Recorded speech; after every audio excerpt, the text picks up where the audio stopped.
বিসমিল্লাহির রহমানির রহিম। Hello everyone, আসসালামু আলাইকুম। স্বপ্ননূরের সংসার থেকে আমি নূর আপনাদেরকে ওয়েলকাম করছি নতুন একটি লাইফস্টাইল ব্লগ ভিডিওতে। কেমন আছেন আপনারা সবাই, দেশ এবং প্রবাস থেকে যারা প্রতিনিয়ত আমাকে দেখেন? আশা করছি আল্লাহ তাআলার অসীম রহমতে আপনারা সবাই ভালো আছেন। আমরাও আলহামদুলিল্লাহ ভালো আছি। আজকের ভিডিওতে আপনাদের সাথে কোনো ঘর গোছানো শেয়ার করব না, শুধুমাত্র আমার যে রান্না বান্না বা আনুষঙ্গিক যে কাজগুলো থাকে সেগুলোই আজকে আপনাদের সাথে শেয়ার করেছি। আশা করছি আজকের ভিডিওটি আপনাদের অনেক অনেক ভালো লাগবে। যদি ভালো লেগে থাকে তাহলে প্লিজ একটি লাইক দিয়ে ভিডিওটা কন্টিনিউ করুন। আপনার ছোট্ট একটি লাইক আমাকে নতুন একটি দিনের ভিডিও মেক করার উৎসাহ যোগায়। এখনও যদি চ্যানেলটিকে সাবস্ক্রাইব করে না থাকেন তাহলে প্লিজ সাবস্ক্রাইব করে আমার পরিবারের একজন বন্ধু হয়ে থেকে যেতে পারেন। আপনাদের সবার ভালোবাসা নিয়ে আমি যেন আপনাদের সবার প্রিয় নূর হয়ে থাকতে পারি আজীবন, সেই সাপোর্টটুকু অবশ্যই আপনারা আমাকে সবাই দেবেন। এখন চলুন আপনাদের সাথে গল্প করি। এই যে এখানে দেখতে পেলেন এলাচ, দারচিনি, গোলমরিচ, লং, জিরা। তো আসলে সব কিছু মিলিয়ে বেশিরভাগ হচ্ছে দারুচিনি, আর হচ্ছে এলাচ আছে দুই একটা মোটামুটি, আর লং আর গোলমরিচ নাই বলা যায়, আর জিরাও খুবই অল্প পরিমাণে। তো এই যে এখানে আমি কিন্তু আপনাদের ভাইয়াকে বলেছিলাম যে রোড সাইডে যে অনেক হকাররা বিক্রি করে এই মশলাগুলো, ওখান থেকে নিয়ে আসতে পারো। সব সময় হচ্ছে বাবার বাড়ি থেকে মশলাপাতি এনে খাই, যেমন জিরার গুঁড়া। আমার মা সব রকমের মশলা দিয়ে মশলা ভাঙে রাখে আর কি, তো ওখান থেকে আমি নিয়ে এসে খাই। আর বা হচ্ছে যখন শর্ট পড়ে তখন হচ্ছে জিরার বাকিগুলার প্যাকেট আছে না, ওই প্যাকেটগুলো এনে আমরা হচ্ছে রান্নাতে ব্যবহার করে থাকি। তো এখন আমার কাছে কিছুই নেই, আপাতত হচ্ছে এভাবে হচ্ছে আমি চলতেছি। আর এই সহজ কিছু নিয়ম মেনে কিন্তু আমি এই শহরে এখনও টিকে আছি। যেমন 1 কেজি জিরা বা হাফ কেজি জিরা কিনতে গেলে কিন্তু 600 টাকা বা 650 কিংবা 700 টাকা লাগে, বা হাফ কেজি কিনতে গেলেও 300 থেকে 350 টাকা লাগে। তো আমি হচ্ছে একবার এনেছিলাম আমার লাইফে, আপনারা হয়তো বা আমার এর আগের একটা ভিডিওতে দেখেছিলেন। আমি হাফ কেজি জিরা ফার্স্ট টাইম একবারই এনেছিলাম। তো এখন আবার এখানে যতগুলো মশলা দেখেছেন ওগুলা সম্পূর্ণ সবগুলো 100 টাকার। তো 100 টাকার মশলা দিয়ে অনেক দিন চলে যাবে, যে কয়দিন চালানো যায় আর কি, আলহামদুলিল্লাহ। তো এই সহজ কিছু নিয়ম মানলে কিন্তু আপনি সংসার জীবনে হ্যাপি হবেন, এবং কি আপনার চাহিদা জীবনে যত বেশি কম থাকবে সংসার জীবন স্বামী সন্তান নিয়ে ততটাই সুন্দর হবে। তো আসলে যদিও সময়ের সাথে সাথে কিন্তু মানুষকে পরিবর্তন হয় সব কিছুর দিক দিয়ে, সংসার জীবনে কত শত স্যাক্রিফাইস করতে হয় একজন গৃহিণীকে, হয়তোবা যদি আপনাদের সাথে তুলে ধরি সেটা হয়তোবা বুঝতে পারবেন। আর যারা আসলে জীবনে কোনো কষ্টই করে না তারা কিন্তু নিম্নবিত্ত বা মধ্যবিত্ত পরিবারের কষ্টগুলো বোঝে না। মধ্যবিত্তদের আসলে আমি বলবো তেমন একটা কষ্ট হয় না, তবে আমাদের মতো যেসব মানুষগুলো আছে তাদের কিন্তু জীবনে অনেক কষ্ট থাকে। হয়তোবা উপর থেকে তারা ভালো দেখায় বা তারা আছে পরিপাটি, এগুলা দেখলে না অনেকে বিশ্বাস করতে চায় না, বা এগুলা গুছিয়ে পরিপাটি চলাটাও মনে হয় যে মানুষের কাছে অপরাধ করে থাকি আর কি। তো আসলে অগোছানো চলতে পারি না বা এবড়ো-থেবড়ো করে থাকতে পারি না। এই কারণে হচ্ছে বাহির থেকে দেখলে আমাকে কেউই হচ্ছে বিশ্বাস করে না যে আমার সংসারে কতটা অভাব আছে। তো আমি বলবো সব মিলিয়ে আলহামদুলিল্লাহ আল্লাহ তাআলা ভালো রেখেছেন। তবে আমার দৈনন্দিন জীবনে আমার সাথে যা কিছু ঘটে তাই হচ্ছে আপনাদের সাথে শেয়ার করি, বা আমার ভিডিওতে আমি রিয়েলিটি রাখি। এখানে আমাদের 10 কেজি চাল, 1 ডজন ডিম, আর হচ্ছে 4টা আমাদুদ এনেছিল 10 টাকা দামের। তো আসলে জীবন যখন যেমন তখনই তেমনই থাকার চেষ্টা করি, বা তখন সংসার জীবন ওই রকম চালানোর চেষ্টাই করি। সবার জীবনে কিন্তু একটা স্বপ্ন থাকে, সংসারটা থাকবে মনের মতো করে, বাজার সদাইপাতি থাকবে নিজের মনের মতো করে। সেটা তো আসলে আমাদের মতো পরিবারগুলার হয় না। নুন আনতে পান্তা পোড়া, একেকজনের এক এক সমস্যা থাকেই। যেমন বাচ্চাদের এই মাসে এটা সমস্যা, ওইটা সমস্যা, বা সংসারে আজকে এটা নেই, কালকে ওটা শেষ হয়ে গেছে, বা এটা আজকে আনছে ওটা আবার 1 সপ্তাহ পরে আবার লাগতেছে। এরকম করতে করতে আসলে সংসার জীবনে যে মাসের পর মাস কাটিয়ে দিচ্ছি, আর এই ছোট ছোট হিসাবগুলো করেই কিন্তু আমি চলতেছি আলহামদুলিল্লাহ। তো এই যে 10 কেজি চাল আনা হয়েছে, তারপরও যেহেতু এখন একসাথে প্যাকেটের দুধ কিনতে পারি না, মানে হাফ কেজি, তো এই কারণে হচ্ছে 10 টাকা দামেরগুলো এনেই খাচ্ছি। আর হচ্ছে এই যে মশলাপাতি আনলাম হচ্ছে 100 টাকার মিলায়া। তো এই ছোট ছোট হিসাবগুলা কিন্তু করলে সংসার জীবনে হ্যাপি হওয়া কোনো ব্যাপার না। আর আপনি চাইলে কিন্তু অনেক কিছু করতে পারেন, যেমন হচ্ছে যাদের আসলে হাজব্যান্ডের টাকা আছে বা মাসের শেষে একটা চাকরির বেতন পায়, তাদের আসলে চলতে তেমন একটা কষ্ট হয় না। আমার হাজব্যান্ড যেহেতু মানে কাজ করলে টাকা, না করলে নাই, তো সেখানে আসলে অনেকটাই সমস্যা হয়ে যায়। তারপরেও আসলে সামনে ইচ্ছা আছে যে আপনাদের সাথে আর এসব কথা বলবো না, নিজের লাইফটা বা নর্মালি যেভাবে চলছে চলতেছে। ওইভাবে নিজের অভাবটাকে হাইড করে আপনাদের সাথে ইনশাল্লাহ আমার ভিডিওগুলো কন্টিনিউ করার চেষ্টা করব। অনেকে পছন্দ করেন না, আবার অনেকে আমার ভিডিওতে বেশিরভাগ মানুষ পছন্দ করে, আমার ভিডিওতে রিয়েলিটি আছে বলে হচ্ছে পছন্দ করে। যাই হোক, আলহামদুলিল্লাহ এক মানুষ এক রকমের হতেই পারে, এক রকমের মন মানসিকতা হবেই, এটাই স্বাভাবিক। আর এই যে এখন হচ্ছে আমি সবজিগুলাকে, এই যে দেখতে পেলেন, একটা হচ্ছে মাছের লেজ দিয়ে আমি সবজি রান্না করছি। যেহেতু আমাদের মাছগুলোকে হিসাব করে খেতে হয়, এ কারণে আমি শুধু একটা তেলাপিয়া মাছের লেজ দিয়ে তারপর হচ্ছে সবজিগুলো রান্না করে ফেলতেছি। আর এই সবজি আমরা 2 দিনে খাবো। আর শীতকালীন সবজি কিন্তু আমার অনেক বেশি প্রিয়, আমার অনেক ভালো লাগে। আর এই যে কফির হাফ রান্না করেছি আর হাফ রেখে দিয়েছি ফ্রিজে। তো এভাবে হচ্ছে ছোট ছোট হিসাবগুলা করি নিজের সংসারটাকে হচ্ছে সুন্দরভাবে পরিপাটি করে রাখার চেষ্টা করি, বা সারা মাস কিন্তু বলা যায় একদম টেনে টুনে যেভাবে শেষ করা যায় আর কি, ওইটাই হচ্ছে চিন্তা করি। তা আমি বলবো একজন গৃহিণীর কিন্তু এই দিকগুলা অবশ্যই থাকা জরুরি।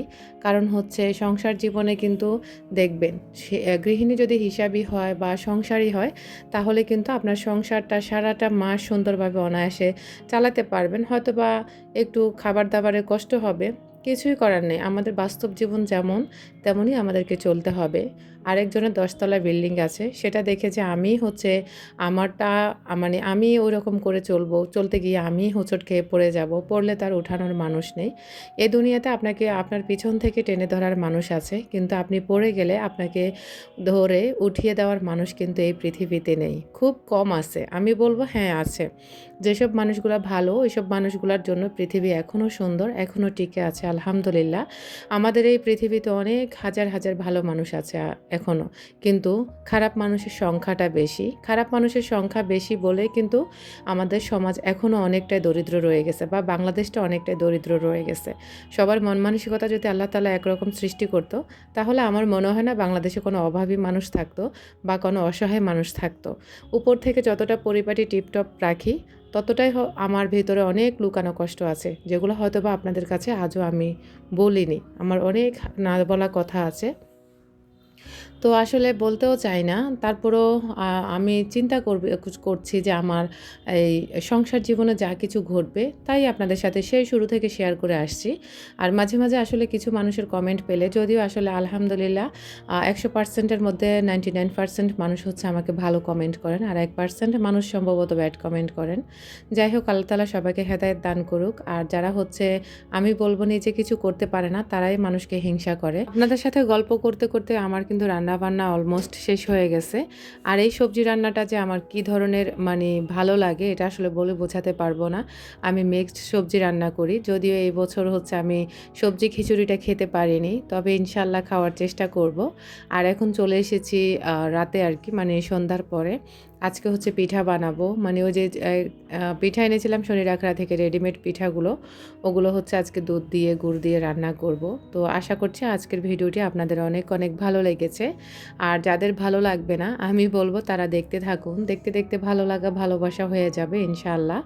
আলহামদুলিল্লাহ আলহামদুলিল্লাহ, আমার চ্যানেলে যত যত ভালো মানুষ আছে হিসাব দেওয়া যাবে না, অগণিত ভালো মানুষ আছে। তো এদিক দিয়ে হচ্ছে এখন আমি মিল্ক পিঠা দুধগুলাকে ফ্রাই প্যানে দিয়ে দিলাম, দিয়ে হচ্ছে দারচিনি, এলাচ, তারপর হচ্ছে তেজপাতা দিলাম। আর এই যে পিঠাগুলা, এগুলো আসলে ওই মহিলা বলেছিল অনেক দিন ভালো থাকবে, মানে আজীবন ভালো থাকবে, তা আমিও ভেবেছি তাই হবে। তো একটা দুধ আনতে আনতে দেখা গেছে এই পিঠাগুলো একটু নষ্ট হয়ে উঠেছে। খাওয়া যাবে, তবে খাওয়ার মতো এখনও আছে, আর একদিন গেলে সম্ভবত খাওয়া যেত না আর কি। তো ভাগ্য ভালো, রিজিকে ছিল, এই কারণে চোখে পড়েছে।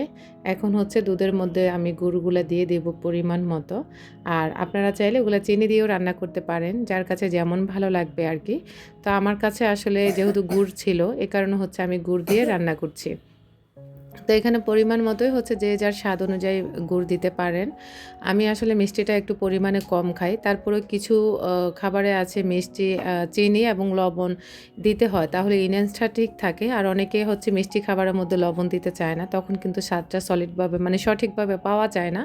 আর এদিক দিয়ে হচ্ছে আমি পরিমাণ মতো একটু লবণও দিয়ে দিয়েছি।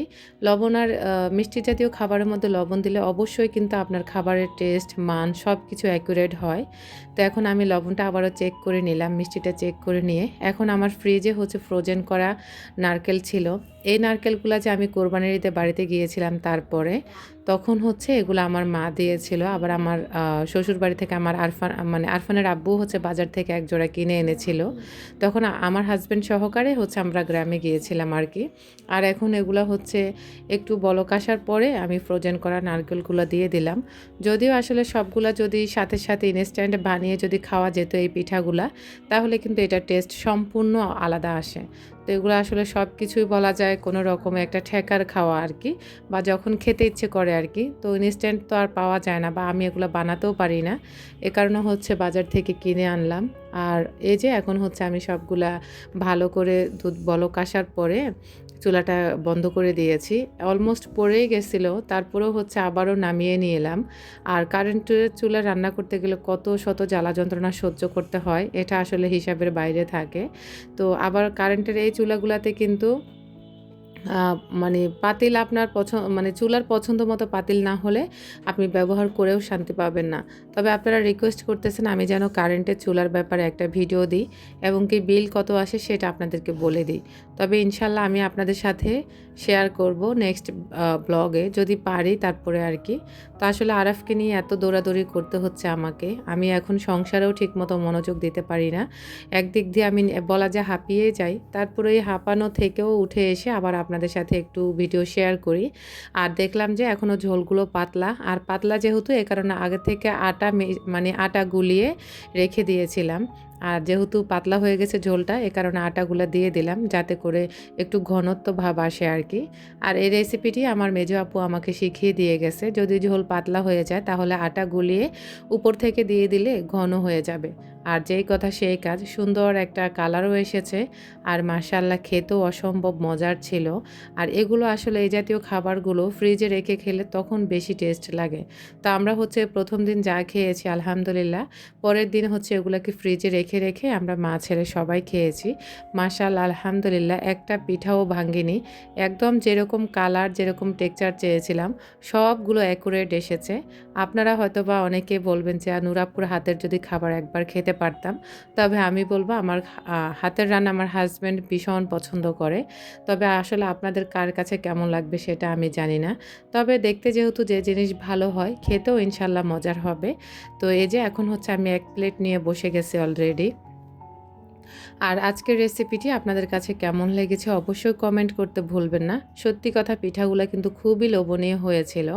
তো আমার আসলে ভিডিও আজকে দেওয়ার কথা ছিল না। তারপরেও হচ্ছে ভিডিও যেহেতু ছিল, একটু হচ্ছে আমি আ রেডি করে আপনাদের সাথে শেয়ার করার চেষ্টা করছি। আপনারা সবাই রিকোয়েস্ট করেন আমি যেন প্রতিদিন ভিডিও দিই। আসলে প্রতিদিন এখন আর ভিডিও দিতেও পারবো না আমার মনে হয় না। তবে চেষ্টা করব ইনশাল্লাহ। যেসব আপুদের পিঠা খেতে মন চাচ্ছে আমার এখান থেকে নিয়ে খেতে পারেন। আজকের মতো এখানেই বিদায় নিচ্ছি। দেখা হবে নতুন কোনো ভিডিও